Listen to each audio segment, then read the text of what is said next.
बिस्मिल्लाहिर्रहमानिर्रहीम। अस्सलाम वालेकुम नाज़रीन, फरवाज एनबी न्यूज़ के प्लेटफॉर्म से मैं आपका मेज़बान नवाज़ भुट्टो आपकी खिदमत में हाजिर। नाज़रीन, पंजाब की पल पल बदलती सूरत हाल, लम्हा ब लम्हा तब्दील होते हालात और वाक़यात जो है वो तेज़ी से अब उनमें मज़ीद तेज़ी आ गई है। जिस तरह आपको पता है कि पीटीआई ने कल शाम को 5 बजे गवर्नर हाउस के सामने ज़बरदस्त किस्म के एहतजाज का ऐलान किया है, तो पीटीआई के इस एहतजाज को मद्देनज़र रखते हुए वज़ारत दाखिला ने डीजी रेंजर्स को एक ख़त लिखा है और उस ख़त में उन्हें कहा गया है कि वो अपना गवर्नर हाउस की सिक्योरिटी के लिए वहाँ पर रेंजर्स तैनात कर दें। यानी रेंजर्स को गवर्नर हाउस की सिक्योरिटी पर तैनात किया जा रहा है और इस हवाले से जो है वो डीजी रेंजर्स को एक तफसीली ख़त भी अरसाल किया गया है और वज़ीर दाखिला ने जो है वो चीफ सेक्रेटरी और आईजी पंजाब को वाज़ेह हिदायत जारी कर दी है कि वो आइन और कानून के तहत अपना काम जारी रखें और आइन और कानून की पासदारी करें और उससे आगे जाने की कोई ज़रूरत नहीं है और बेखौफ होकर अपना काम और अपना मामला सर अंजाम दें। इसके अलावा नाज़रीन, आज मैं जिस अहम तरीन मौजू पर बात करना चाहता हूँ वो ये है कि आज मैंने नूरुल हुदा शाह की तरफ का एक ट्वीट पढ़ा।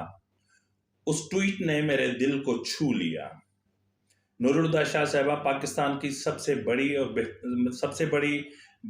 बड़े राइटर्स में शुमार होती है। यानी पाकिस्तान के जो जितने भी बड़े बड़े राइटर्स हैं उनमें मैडम नूरुल हुदा शाह का भी शुमार होता है। बहरहाल उनसे मुख्तसर ही सही एक आधी मुलाकात है, वो भी तब जब मैं ड्रामा राइटर हुआ करता था। तो बहरहाल मैडम नूरुल हुदा शाह को मैं बचपन से पढ़ रहा हूँ और बहुत मैंने उनको पढ़ा है। आज उन्होंने एक बहुत ही ज़बरदस्त किस्म का ट्वीट किया है। मैं चाहता हूं कि मतलब मैं उसी अंदाज में आपको पढ़ के भी सुनाऊं और उसके साथ उस ट्वीट के नीचे जो तस्वीर थी वो तस्वीर भी आप अपनी ज़रा देखेंगे तो आपको इस ट्वीट के हर लफ्ज़ का मफहूम सही तरीके से समझ में आएगा। मैडम नूरुल हुदा शाह का कहना है कि हीरा मंडी वालों, जिन्होंने तुम्हारा रोजगार बंद किया उन्हें उनके जुल्म माफ कर दो, उन्हें दी हुई बद्दुआएं वापस ले लो।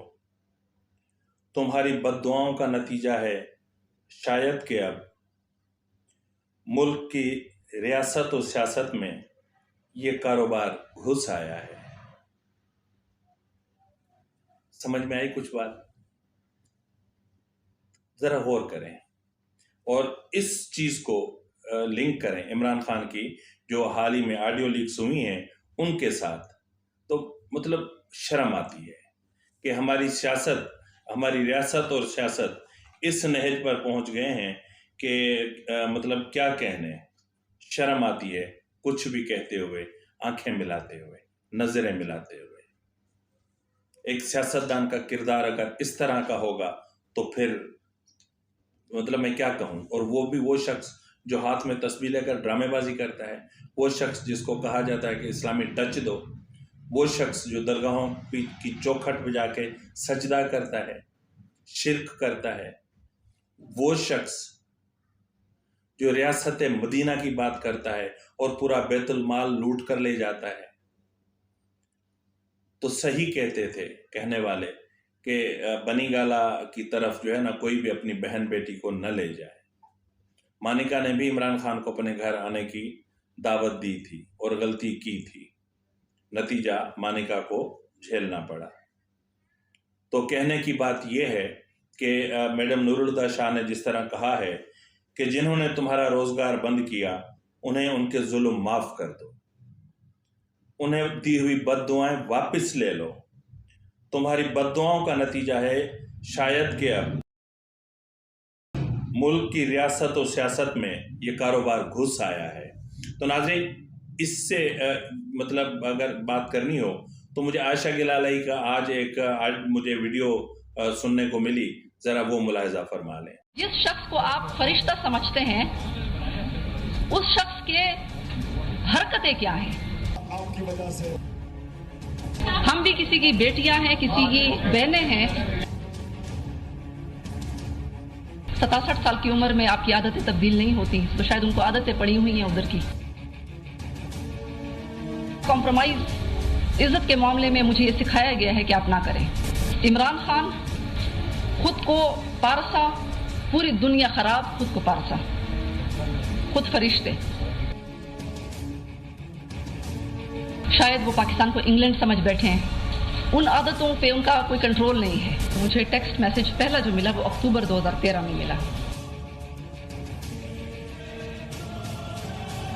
ان کا بلیک بیری ذرا آپ چیک کر لیں. بلیک بیری وہ خود بھی رکھتے ہیں اور خواتین کو بھی کہتے ہیں کہ آپ بھی بلیک بیری رکھیں.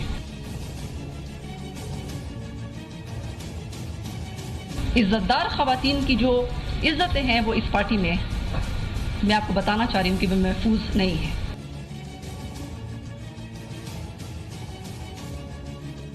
میسیجز میں ایسے الفاظ تھے کہ وہ کسی کی غیرت برداشت نہیں کر سکتی.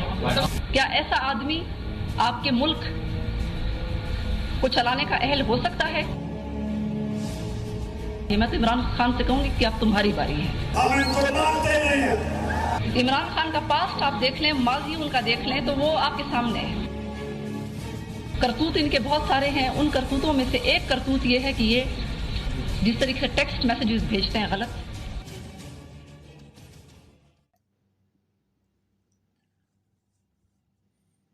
ناظرین، عائشہ گلالائی کی آنکھوں میں آپ نے کوئی چیز نوٹ کی، آپ نے اس کی آواز میں کچھ محسوس کیا. مطلب ایک غیرت ہے، ایک ہمت ہے. ان کی آنکھوں میں ایک وحشت ہے. مطلب ایسا لگ رہا ہے جیسے کہ کسی نے ان کو للکارا ہو.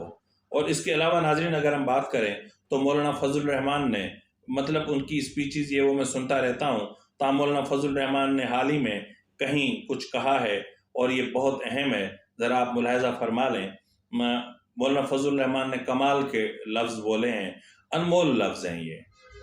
اور یہ آج کل جو چل رہا ہے ویڈیو اپنا مطلب آڈیو لیکس کے حوالے سے، اسی حوالے سے ہے.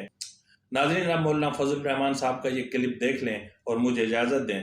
فی امان اللہ. قرآن کریم جو ہے تو فحش قسم کی باتوں کو پھیلانے سے بھی اس لیے روکتا ہے کہ جہاں وہ ہمارے اساتذہ فرمایا کرتے تھے کہ بری باتیں جو ہیں وہ مذمت کے لہجے میں بھی مجلس میں مت بیان کرو کہ وہ اپنا اثرات چھوڑتے ہیں. تو اس حوالے سے میں ایک اور بات کہنا چاہتا ہوں. کچھ لوگوں کی نجی باتیں بھی ہوتی ہیں. آپ بھی گھر میں بیٹھ کر اپنے دوستوں میں بیٹھ کر نجی گفتگو کرتے ہیں، وہاں آپ کوئی بعض دفعہ الفاظ کا احتیاط بھی نہیں کر رہے ہوتے، ایک ماحول آپس کا ہوتا ہے. لیکن یہ جو آپ ایک لفظ کہیں سے سن لیتے ہیں اور اس کو آپ اٹھاتے ہیں، آپ اس کو کیوں نہیں اٹھاتے کہ چوری چھپے کیوں ریکارڈنگ کی جا رہی ہے؟ میں تو جو شخص مجھے گالی دیتا ہے اس کو اتنا مجرم نہیں کہتا جتنا کو دوسرا آدمی مجھے وہ گالی پہنچاتا ہے. جو آدمی مجھے گالی پہنچاتا ہے جیسے اس سے مجھے گالی دی. لہذا کچھ میڈیا کی دنیا جو ہے وہ بھی ذرا اخلاقیات کا حساب کرے، دوسروں کے عیبوں کے پیچھے نہ پڑے رہیں.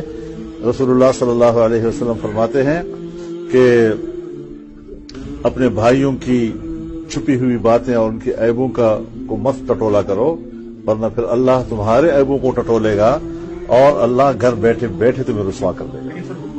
میں آپ کے ساتھ گفتگو میں کھل کر گفتگو کرنا چاہتا ہوں. بعض دفعہ آپس کی گفتگو میں ایسے الفاظ جو ہم باہر نہیں کہہ سکتے کہہ جاتے ہیں، لیکن اس کو اگر آپ چھپکے سے ریکارڈ کر رہے ہوں گے تو یہ بھی تو اچھی بات نہیں ہے نا جی. میں ایسی چیزوں کا اور ایسے الفاظ کے استعمال کے خلاف ہوں. میں خود کوشش کرتا ہوں اور کبھی کبھی انسان ہوں، کبھی ایک نامناسب لفظ منہ سے نکل ہی جاتا ہے، مجھے اس میں پشیمانی ہوتی ہے کہ مجھے اس قسم کی بات نہیں کرنی چاہیے تھی. اور کوشش کی جاتی ہے کہ کسی کا نام بگاڑ کر بات نہ کی جائے. مخالف ترین آدمی کو بھی اگر صاحب اور محترم اور جناب کا لفظ نہ بھی کہیں تو نام تو پورا لیں، اس کا صحیح طریقے سے لیں. تو میں تو خود اس اخلاق کو پھیلانے کی بھی بات کرتا ہوں، نوجوانوں کی اس حوالے سے تربیت بھی کرتا ہوں. اور الحمدللہ جس کو میں جو جمعیت علماء اسلام، اس کا نوجوان نسل ہمارے زیر اثر ہے، میرے خیال میں اسی قسم کی تربیت ہر سطح پر ان کی ہوتی رہتی ہے.